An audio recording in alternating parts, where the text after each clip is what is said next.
Hello everyone, today we'll be going over accounts 2021 May-June paper 1-3. This is a multiple choice paper and there will be 30 questions and the time limit is 1 hour. So let's get started.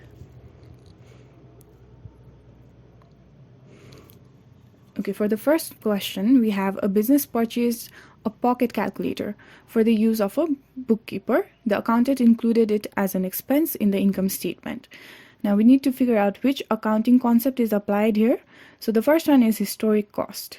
Now, historic cost states that assets be reported at its cash equivalent time of purchase. So this doesn't really apply here, so this is the incorrect one. Second one, we have materiality concept. This states that all material items should be recorded properly in the financial statements, and here the purchase of a pocket calculator is also a material item, right? And this is being recorded as the accountant included it as an expense in the income statement. So this is actually the accounting concept that is being applied over here. Let's also look at option C and D. So realization concept states that revenue is realized at the time when goods or services are actually delivered. But in the question, we're not talking about any goods or services. So this is an incorrect one. And the fourth one is substance over form. So substance over form states that all the financial statements should give a complete, relevant, and accurate picture of transactions and events. So this is not being applied over here. So option D is also incorrect. The correct option is B. All right, let's move on to question 2. We need to figure out which is not a reason for a business to maintain a purchase journal. So the first one is to assist in preparing the purchases ledger control account, which is actually true because all the control accounts, whether it be the purchase ledger or the sales ledger, it's actually based on their respective journals. So if we're talking about purchase ledger control account, we are going to base that on the purchases journal. And if we're going to maintain a sales ledger control account, then that is going to be based on the sales journal. So option A is the correct one over here. Let's also look at the remaining options. Option B states that to divide bookkeeping duties between several people. So this is also true. It kind of divides the load of the bookkeeping among the several people. C states that to keep transactions of a similar nature in one place, which is also true. Because if you're making a purchases journal, then it only records transactions relating to purchases. And if you're maintaining a sales journal, that it only records transactions relating to sales. So that's true. But option D states that it is maintained to reduce the number of entries in the purchases ledger, which is inaccurate. So our correct answer here would be option D. Moving on. In the third question, we're given that a business purchased a machine, making the following payments. All right, the actual cost of the machine is 7,500 here. This is the actual cost. And then there are alterations to improve the efficiency. So we need to figure out if this is a revenue expenditure or a capital expenditure. We're talking about alterations here, so it cannot be done very often, right? You cannot alter the machine every day. So that's not something that's going to recur with the passes of time. So this is going to be a capital expenditure. And the machine cost is obviously a capital one because we're not going to buy a machine every other day. The third one is insurance for 12 months. So this is only for the time span of 12 months, right? But after the year is completed, we again have to make this insurance payment. So this is a revenue expenditure. And the final one is installation cost. This is also a capital expenditure since you do not have to install the machine every month or every day or every week. Once it's done, that's done. You do not have to repeat it again. Now, the question asks the cost of the machine to be included in the non-current assets. We know that all the capital costs should be included, and that's 7,500 plus 1,200 plus 800. So this gives a total of 9,500, which is the cost amount to be included in the non-current assets for the machine. That's given by option C, which is our correct answer.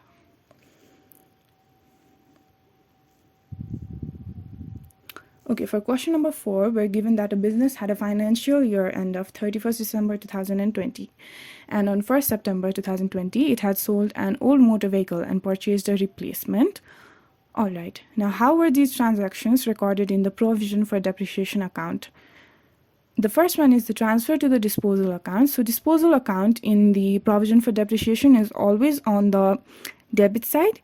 So that's going to be option C or option D. And then depreciation on the new vehicle was recorded on the credit side, which is actually incorrect because this will be recorded in the debit side. So either this is the correct one or this is the correct one. We see that both of these options are given in option D, which will be the correct answer. Now for question number 5, we're given that during the year ended 31st September 2017, a business purchased a vehicle for 23,500 and on 30 September 2020, it was sold for 3,500. All right, we're purchasing the business, not the business, sorry. We're purchasing the vehicle on the year ended 2017. Okay, let's look at the depreciation first. Depreciation was charged at 20% per annum using straight line method. Okay, this is easier. And a full year's depreciation was charged in the year of purchase along with the year of disposal. So the purchase year is 2017, which means we need to depreciate it for the year 2017. We also need to depreciate it for the year 2018, 2019, and 2020 as well. This is the year when the vehicle is being disposed, but we've been told that a full year's depreciation was charged in the year of disposal as well. So we need to charge the depreciation for 4 years. Okay, firstly, let's figure out the depreciation for a year. Okay, it's a straight line method, so we just need to multiply the rate with the cost. So cost is 23,500 and the rate is 20%. So that's just going to give 4,700. And the depreciation for 4 years, which is the accumulated depreciation, is going to be 4,700 into 4 because we're calculating for 4 years, right? Now the total accumulated depreciation is going to be 18,800. All right, let's just figure out the net book value as well. Net book value is going to be cost minus accumulated depreciation. We know that the cost is 23,500 and the accumulated depreciation is 18,800. Now this gives the net book value of 1200. This gives the net book value of 4,700 actually. All right. Now we need to figure out if there was a profit or loss on disposal of the vehicle. For the profit or loss on disposal, we always need to compare the sales value and the net book value. We can see that the sales value is 3,500, which is lesser than net book value, which is lesser than what the value of the vehicle actually is. It means that we've incurred a loss, right? Now what was the loss amount? We'll just subtract the sales value by the net book value. So net book value is 4,700. We're going to subtract the sales value, which is 3,500. This gives us a loss of 1,200. Okay, that's just given by option A, which is going to be our answer. Let's move on to question number 6 now. X is selling goods to Y on credit. All right. Credit questions are pretty tricky, so you always need to remember it. With a list price of 5,000, and when X prepared the invoice, he forgot to give Y 10% trade discount. All right, there are two types of discounts, right? There is cash discount and a trade discount. Cash discount is always recorded, but trade discount does not need to be recorded. So this is not included in any of the financial records. Now we need to figure out the effect of this error on X's books of accounts. A suspense account. So we have suspense accounts on 2 of these. A suspense account would have been required if we were to forget something to record, right? But as I told before, the trade discount is not something that you should record in your financial statements. So we have not forgotten to record any of the transactions. So suspense account is not actually required in this. So 1 and 2, this is not going to be the effect of this error. But we are given that assets were overstated by 500 or understated by 500. So where does this asset come from is the credit. We're selling goods on credit, which means that our trade receivables is going to be increased by 5,000. But we also know that the actual trade receivables should have been just 4,500 since we're including a 10% trade discount, and the 10% discount would result in 5,000 into 10%, which is 500. So deducting the 500 from the total amount of 5,000, the actual trade receivables should have been 4,500, right? Which means that we're including this extra 500 in the trade receivables. So trade receivables is being overstated by 500.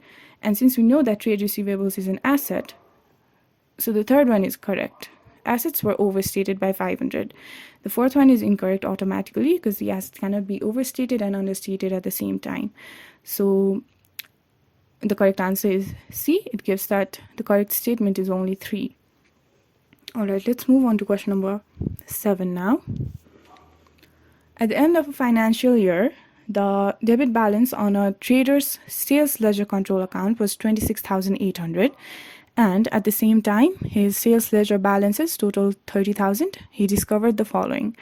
A dishonored check of 1,000 had been omitted. Okay, I'm just going to start correcting the actual amount. So we have the sales ledger control account of 26,800.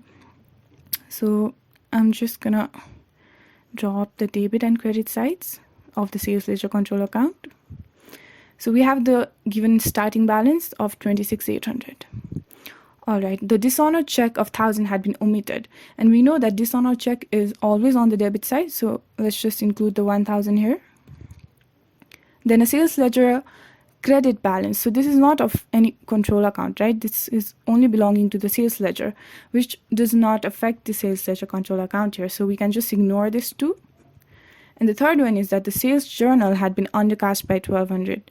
When a sales journal is being undercast, then the credit sales that's being recorded on the debit side of the sales ledger control account will also be undercasted by 1,200. So we need to add that 1,200 over here.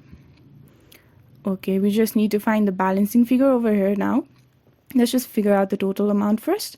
That's going to be 26,800 plus 1,000 plus 1,200, which is 29,000. So the credit side total will also be 29,000 and the balancing figure will also be 29,000. So this is the required answer, which is given by the option B. Now for question number 8, we have a question relating to the purchase ledger, I believe. A trader extracted the following information. We're given the purchase ledger balances, credit purchases, checks paid, contra, discount received, and we need to find the closing balance on the purchase ledger control account. So I'm just going to draw up the purchase ledger control account over here. So this is going to be debit side. That's going to be the credit side. Okay, we're given the opening balance of 32,100 and we know that purchase ledger control account has its opening balance on the credit side. So that's going to be 32,100. Then we have the credit purchases. Credit purchases will also be on the credit side. So 26,400. Then we have the checks paid, which is going to be on the debit side, 29,700. We also have contra, which is going to be on the debit side again. And we have discount received, which will also go to the debit side. Okay, let's just find the total. And we need to find this balancing figure over here. So first we'll total the credit side. That's 32,100 plus 26,400, which is 58,500. And the debit total should also be 58,500. Now, in order to receive the balancing figure, we're just going to have to subtract all three of these figures by the total amount. So that's going to be 58,500 minus 29,700 minus 600 minus 400, which will be 27,800, which is given by the option A.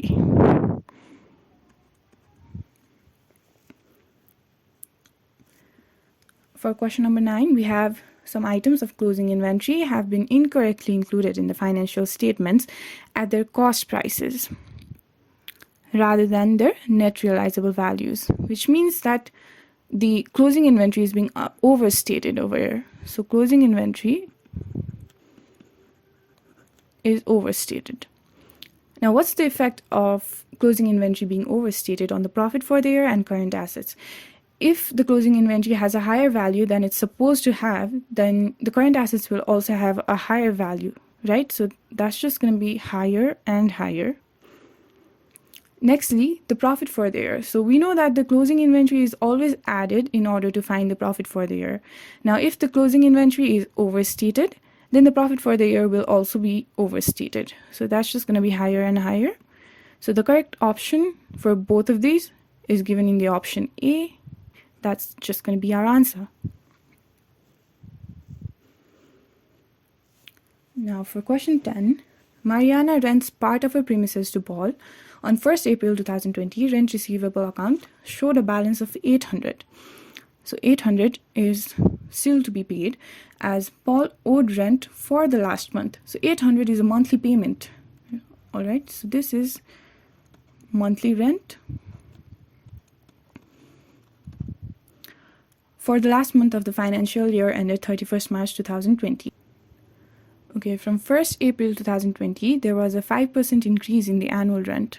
So previously the monthly rent was 800, right? Now for the year ended 31st March 2020, the monthly rent is going to be 800 plus 800 into 5% because it's being increased. So now the increased monthly rent is going to be 840. So let's just calculate the annual rent, annual increased rent. So that's just going to be 840 into 12, which is 10,080. All right, so this is the actual rent for the year ended 31st March 2021, which means the total expenses would be that. Now the income statement will only record the expenses or the income for the current year. It will not account for what the previous year's owing was or what the prepaid rent for the next year is. So this is just going to include 10,080, which is given by our option C and D. Now let's look at the current assets. Mariana received payments from Paul during the year ended 31st March 2021 totaling 10,040. So she only received this. Okay, now what we actually need to receive is 10,080 for this year. This year meaning 31st March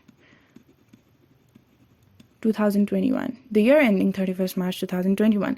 But what we actually received is 10,040, out of which the 800 is the rent receivable, which was owed by Paul for the last month of the financial year ended 31st March 2020. So the remaining balances is just going to be 9,240. So this is only the payment for this year. And 800 is for the last year. So what the payment for this year actually should have been is 10,080, but we only received 9,240 for this year. So the receivables now will be 10,080 minus 9,240, which is 840. So this is the receivables amount, which is in current asset. So that's just 840. So the correct option is given by option D, which will be our answer. Now question number 11, we have X, who is a sole trader, and we need to figure out which of the given statements is true. So statement 1 states that her accounts include both a capital account and a current account. We know that the capital and current account is recorded when there is a partnership, but we're talking about sole traders, so this statement is not correct. The second statement is that she can receive an annual salary.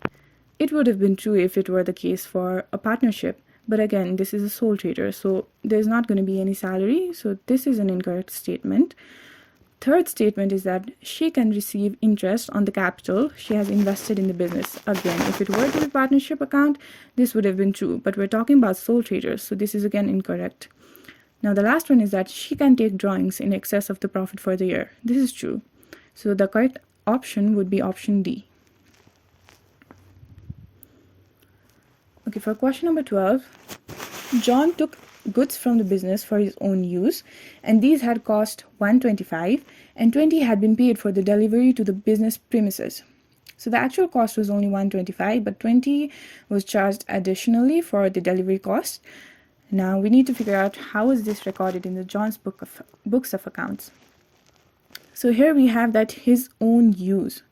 Whenever the owner is using something for their personal use, it results in a drawing. And we know that drawing is something that's always going to be debited.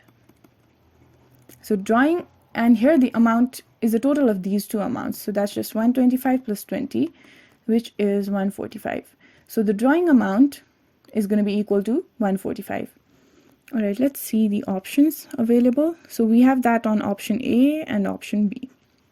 Now the credit accounts, we know that the purchases was 125 and then the delivery cost was 20. So in both of these options, we have purchases 125, which is correct, right? But we have carriage inwards and carriage outwards. If we were delivering the goods when we were selling the goods, that would have been a carriage outwards. But we're not making a delivery for sales. We're just purchasing the goods and the delivery is for the purchase. So that's going to be carriage inwards, not the carriage outwards. So the correct option will be option A.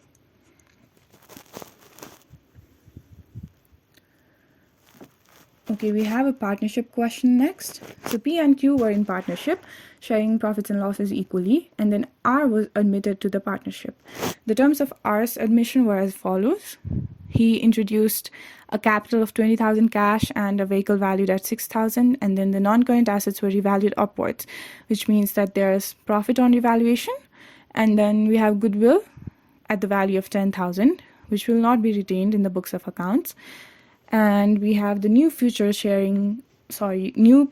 profit sharing ratio of 2:2:1 for P, Q, and R respectively. Now we need to figure out the opening balance on R's capital account. So I'm just going to drop a capital account over here. Only for R. Okay, this is the credit side. This is the debit side. What we know is he's introducing a capital of 20,000 cash. So that's a capital introduction. So that's going to go to credit side. And we also have a vehicle of 6,000. That's also a capital introduction. So that's going to go to the credit side as well. Next, we have the non-current assets revaluation. That will only go towards existing partners, which means that will only go towards P and Q, but not R. So we do not include that in this. Next, we have the goodwill valuation of 10,000. And we know that R's profit sharing ratio is 1. So that's just going to be 10,000 into 1 by 5, because the total is 5, 2 plus 2 plus 1. So this is just going to be 2,000. So the goodwill valuation for R is 2,000. Now we need to know the balancing figure over here. So let's just total it. So that's going to be 26,000 on the credit side, which means that the debit side total must also be equal to 26,000. And then the balancing figure will be 24,000, which is given by our option B.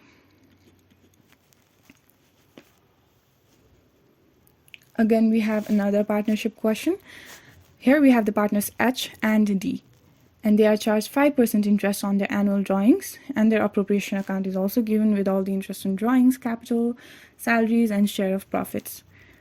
We are also given the opening balance for H's current account, which is 3,300 debit. We need to figure out the credit balance on H's current account. So let's just drop the current account for H. So this is the credit side, this is the debit side. We're given that the opening balance is 3,300, but it's on the debit side. So 3,300 will be on the debit side. Next, we have interest on drawings for H. Interest on drawings is something that always reduces the current account balance. So that's going to go to the debit side. Next, we have interest on capital. This always increases the current balance. So that's going to go to the credit side. Next, we have salaries, which also increases the value. So that's going to go to the credit side as well. And the share of profit. So profit is always increasing the current account balance. So that's just going to go to the credit side as well. But we also need to include the drawing amount here, right? But we do not have the drawings amount. So I'm just going to denote the drawings of H by X. And then we're also given the information that they are charging 5% interest on their annual drawings. So interest on drawings is just going to be the drawing into 5%. So that's just resulting in 2,080. Now it's a simple equation. So 2080 into 100 by 5. So the actual drawing amount is going to be 41,600. So drawing always reduces the current account balance. So that's just going to go to the debit side. Okay, let's just total the credit side. So that's 2,000 plus 20,000 plus 63,000, which is equal to 85,000. The debit balance must also be equal to this value. Now we need to figure out the balancing figure over here. So in order to find the balancing figure, we're going to do 85,000 minus 3,300 minus 2,080 minus 41,600, which is 38,020, which is given by our option A. Again, we have another partnership question. So there are two partners, L and M, and we're given the profit before appropriation and the interest on drawings and capital. Now the profits are shared in the same ratio as partners' capital account balances. We need to figure out the L's share of the residual profit. First, we need to find profit after appropriation. So I'm going to start with profit before appropriation. So that's just 88,000. Now interest on drawings is always added to the profit before appropriation. So I'm just going to add both the thousands, whereas interest on capital is reduced. So I'm going to subtract the 3,000 and the 1,000. So this is going to be the profit after appropriation, which is 86,000. Now we need to divide this profit, but we're given that the profit sharing ratio is as same as the partners' capital account balances. So this is an interest on capital, which is also a certain percentage of the partners' capital account balances, which means that the profit sharing ratio can be 3,000 is to 1,000. So that's just 3 is to 1. So 3 is the profit for L and 1 is the profit for M. And we're figuring out the L's share of the residual profit. So that's just going to be total profit after appropriation, which is 86,000 into 3 by 4, which is going to be 64,500, given by the option D.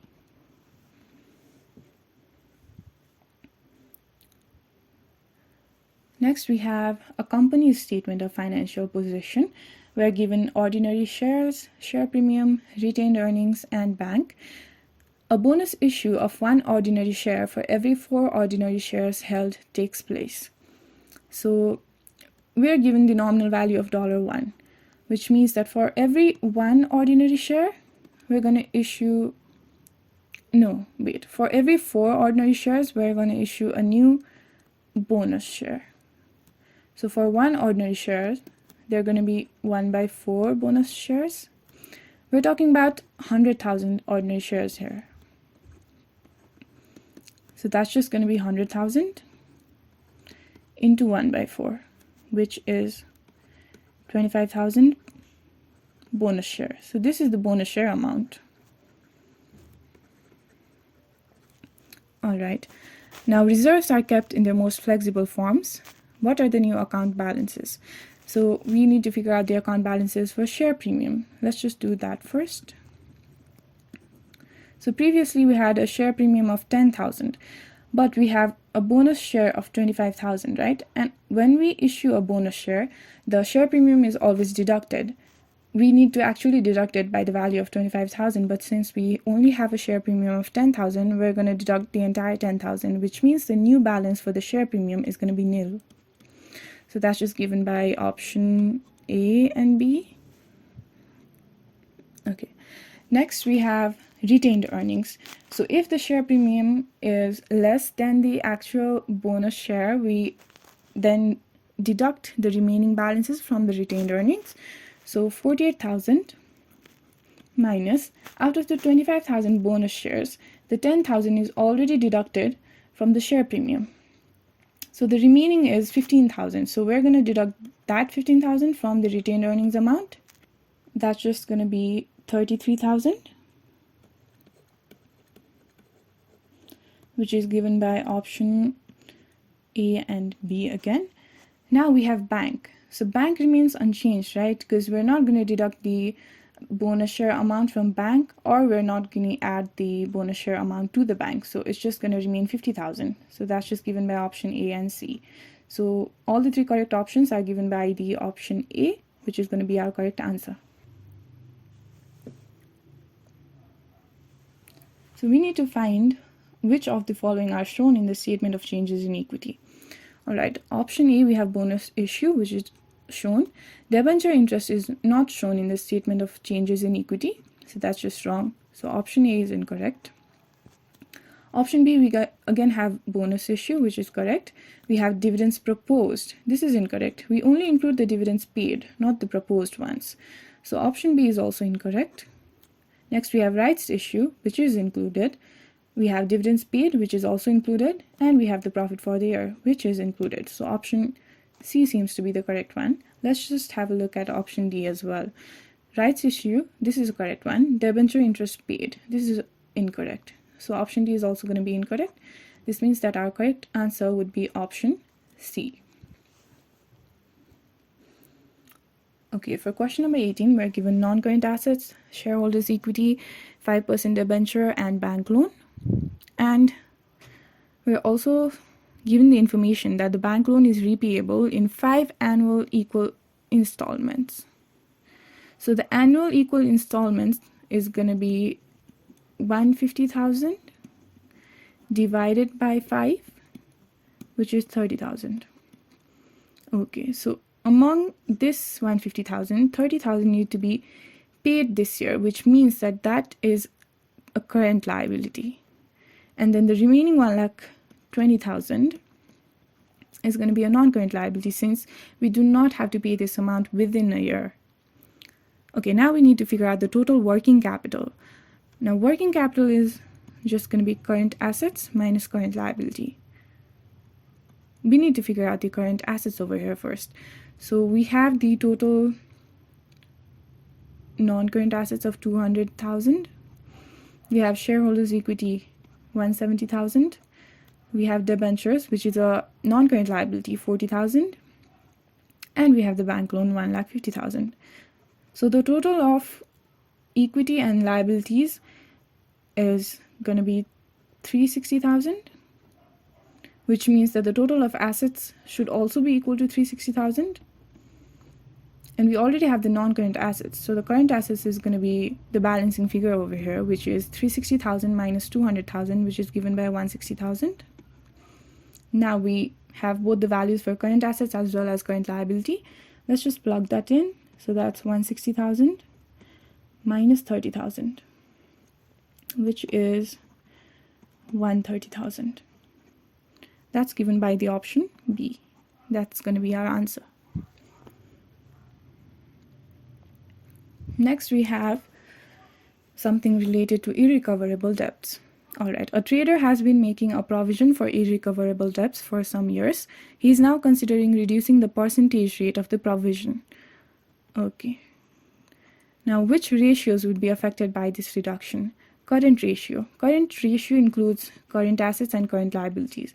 Current assets includes the trade receivables, which is going to be affected by provision for irrecoverable debts. Now, this means that ultimately the current ratio would also be affected by this reduction. Okay, next we have gross margin. Gross margin does not involve irrecoverable debts or trade receivables in any form, so this will remain unchanged. And third, we have the profit margin. So profit is actually affected by the provision for irrecoverable debts, right? Because if there's an increase in provision for irrecoverable debts, we include it as an expense, and if there's a decrease, we include it as an income. So obviously the profit margin is going to be affected by it. So the option 3 is also the correct one. So we need to look at the options that give both 1 and 3, which is option B. Now for question number 20, we're given the rate of inventory turnover, which is 20 times. And we're given opening inventory, closing inventory, and gross margin. We need to figure out the revenue for this. Okay, let's just look at the formula for rate of inventory turnover. So the formula is cost of goods sold divided by average inventory.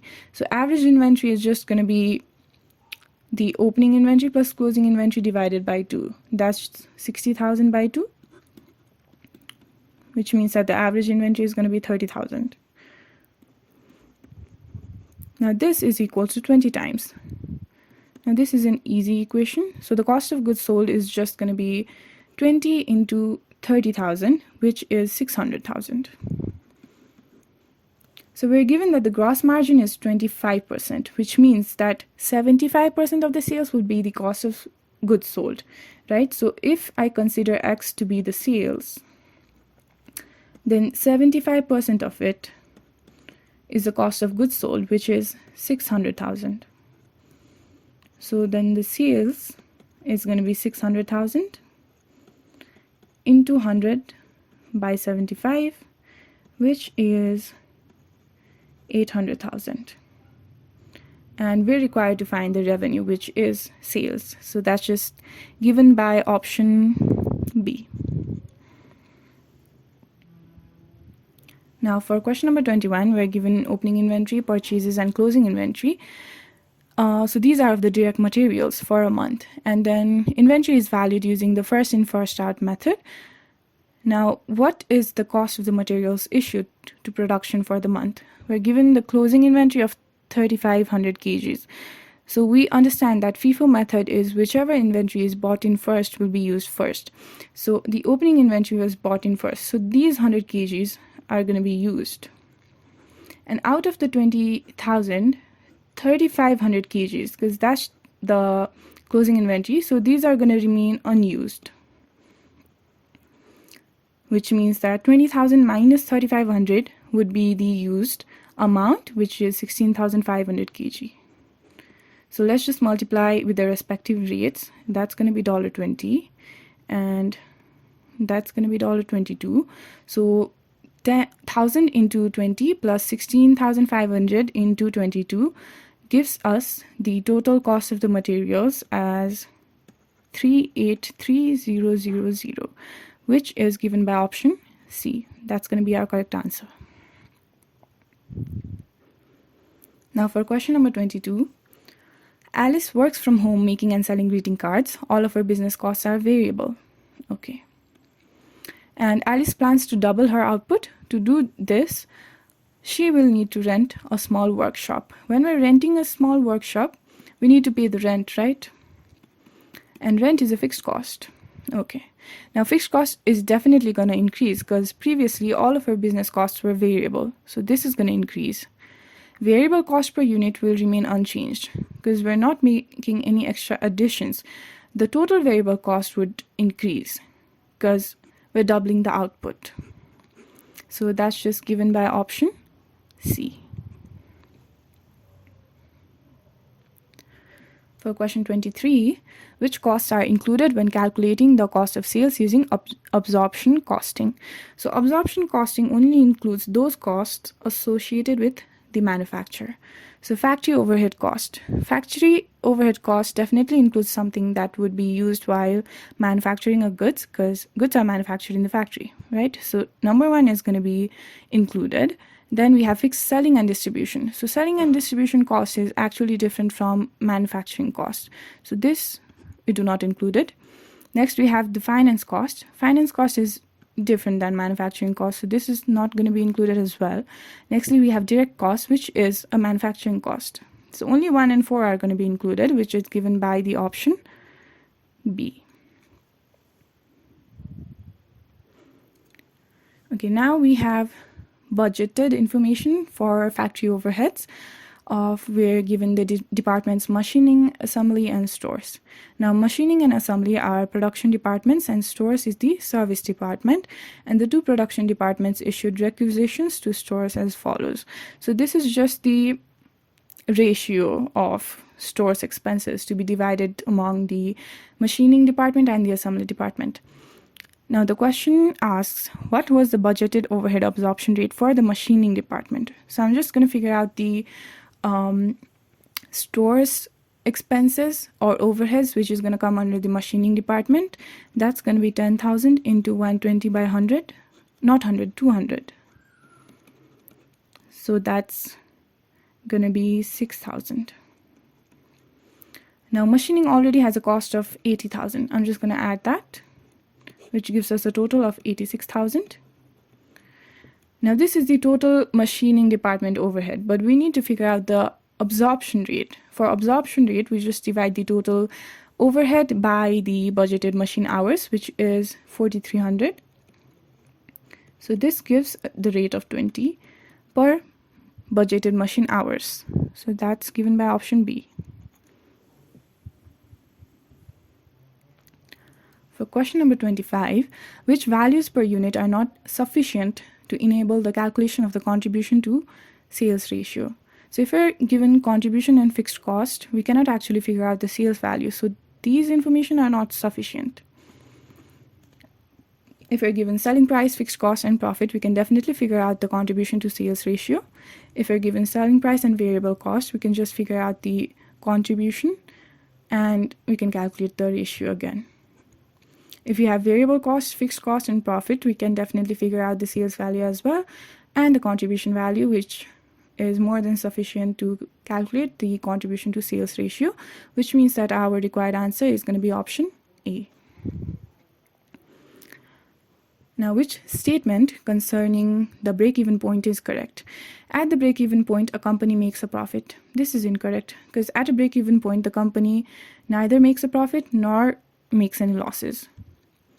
Now, contribution equals fixed cost at a break-even point. As I said before, profit is going to be 0 at a break-even point, and profit is given by contribution minus fixed cost. So that's going to be 0, which means that the contribution is going to be equal to the fixed costs. So option B is actually the correct one. And fixed costs are equal to the sales revenue at the break-even point. This is incorrect. And the variable costs equal fixed costs at the break-even point. That's again an incorrect statement. So our correct answer would be option B. Which assumptions about cost, volume, profit analysis are correct? So cost, volume, profit analysis only revolves around the cost, the volume, and the profit. We do not consider any other factors outside of these three things.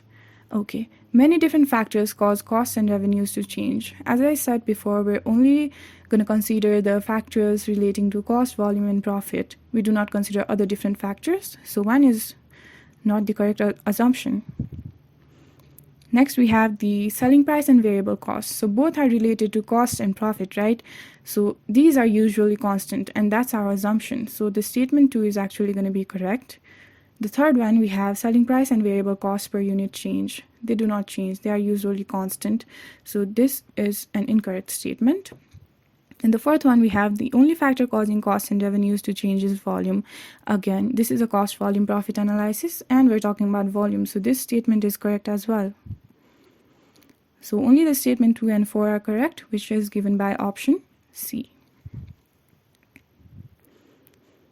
Next, we have for the month of April, a business manufactured 4,000 units and sold 3,600 units. So if it's manufacturing 4,000 units and it's only going to sell 3,600 units, then the inventory or the closing inventory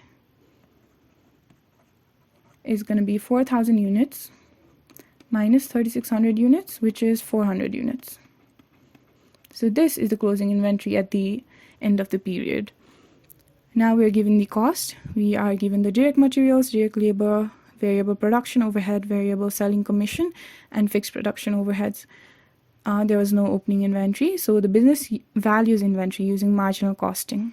So what is the value of closing inventory? We know that the closing inventory value only includes the cost incurred while making the product. So let's just figure out the cost. This is the total cost, so it's going to account for all the 4,000 units produced.